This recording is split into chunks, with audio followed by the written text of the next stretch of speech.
Ah, the Gilded Age. A time when the richest of the rich built mansions for their pet birds, and the poor had to eat those birds for dinner, aka Gary's teenage years. Why, I oughta... Oh wait, I get it.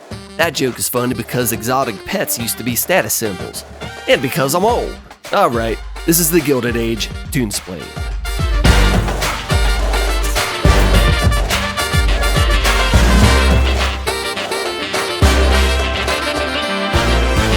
Welcome back. Today we're talking about the Gilded Age, a period of extreme inequality, political corruption, and unchecked capitalism in the late 19th century.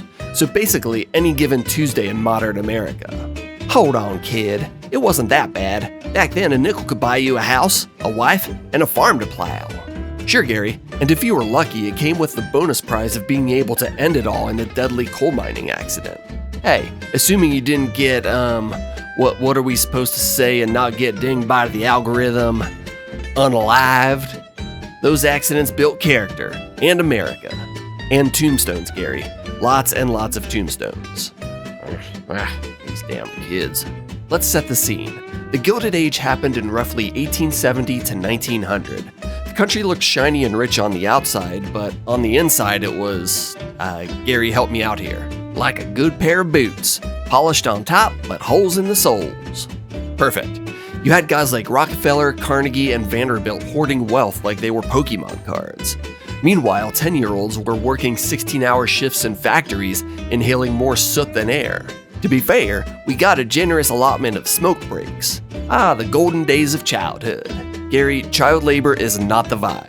Fine, but at least those kids could afford rent, unlike your generation with your avocado toast and vlogging. And let's not forget the politicians. They were bought and paid for by big business, leading to laughably corrupt practices. Ever heard of the Credit Mobilier scandal?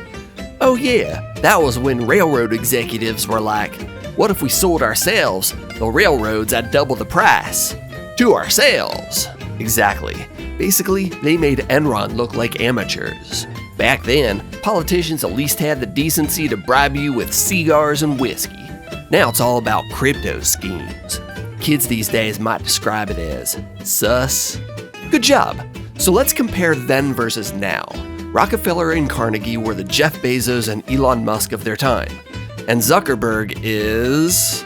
He's the Andrew Carnegie of giving an entire generation crippling anxiety, depression, promoting addictive and antisocial behavior, making all of his users sad, jealous, and wasting their time, all while mining their data so they can be bombarded with ads. Sorry, was I supposed to say something nice about Facebook and Instagram? That's tough but fair. And just like today, these tycoons justified their hoarding with philanthropy. Carnegie built libraries, and Musk builds rockets. The only difference? Carnegie wasn't trying to escape the planet that he broke. Back in my day, rich people invested in America. Now they're busy buying space colonies and Twitter blue checks. Yeah, because what's a democracy without verified trolls? The Gilded Age also gave us stark visuals of inequality. Jacob Riis's photos showed tenement housing where families lived on top of each other in squalor. So like New York City apartments today. Pretty much, only now they charge at least $3,000 a month for it. Progress. Here's why we don't want a repeat of the Gilded Age. Back then, the richest 1% owned 45% of the wealth. Today, it's even worse. At least they're not sending kids back into coal mines, right? No, just into unpaid internships. Exposure is the new black lung. Makes you wonder what future generations will say about us. Probably they died drinking oat milk lattes during the great societal collapse of 2035. Seems generous to give us until then. But that might be a discussion for another video. So, Gary, what have we learned? That if history repeats itself, we'll be stuck eating the rich. Again. Silver lining? They probably tasted like Wagyu beef.